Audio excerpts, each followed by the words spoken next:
Hello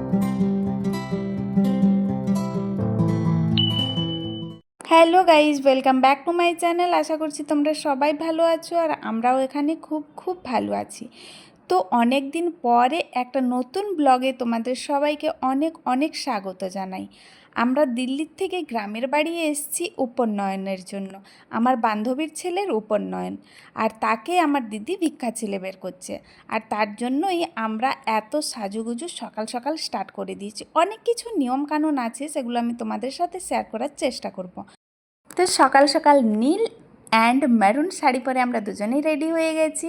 এনাকে এখন liner করে দিতে হবে। এনার লাইনার করাটা এত টাফ, তোমাদেরকে বলে বোঝাতে পারবো না। চোখের পাতা এত মিটিক মিটিক করে আমি লাইন করতেই পারি না। সে যাই হোক, এখন আমরা সবাই রেডি হয়ে গেছি অনুষ্ঠান বাড়িতে যাওয়ার জন্য। তো কি কি নিয়ে যাচ্ছি সেগুলো তোমাদেরকে একটু দেখিয়ে দিই। আজকে নাকি ফল, মিষ্টি, চাল এই সব কিছু নিয়ে যেতে হয়। তো তার জন্য আমি কিছু আগের দিন বিকালে গিয়ে বাজার করে এনেছিলাম। কলা আছে 1 ডজন, আর 1 কিলো লেবু আছে, 1 কিলো আনার আছে, 1 কিলো আপেল আছে, 1 কিলো আঙ্গুর আছে, আর সাথে আতপ চাল আছে, আর ডাব আছে, আর সাথে জলের বোতলটা ওটা কিন্তু আমাদের জন্য নিয়েছিলাম। আর এই যে আতপের চালটাও নিয়ে যেতে হবে ভিক্ষা দেওয়ার জন্য।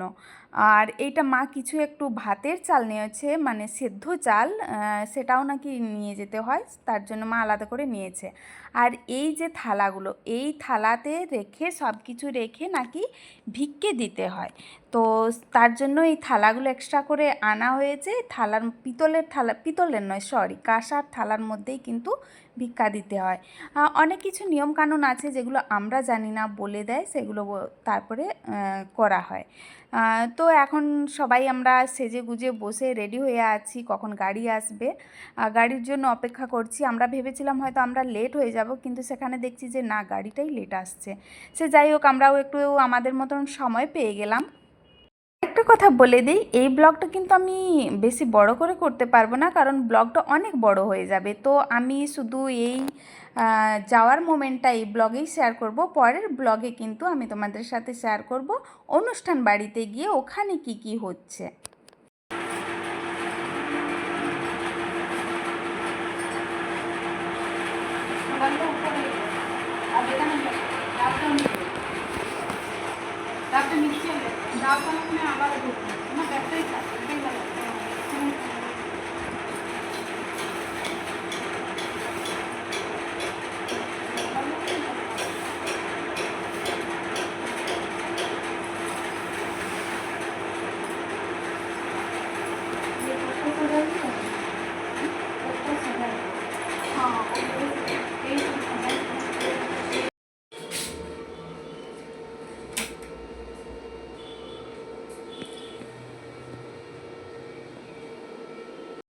তো সবশেষে এখন আমরা মিষ্টির দোকানে চলে এসেছি। দিদি নিচ্ছে কোনটা নেবে, কতগুলো নিতে হবে, আর আমি দাঁড়িয়ে দাঁড়িয়ে দেখছি এতগুলো ভ্যারাইটি মিষ্টি, কোনটা খাবো।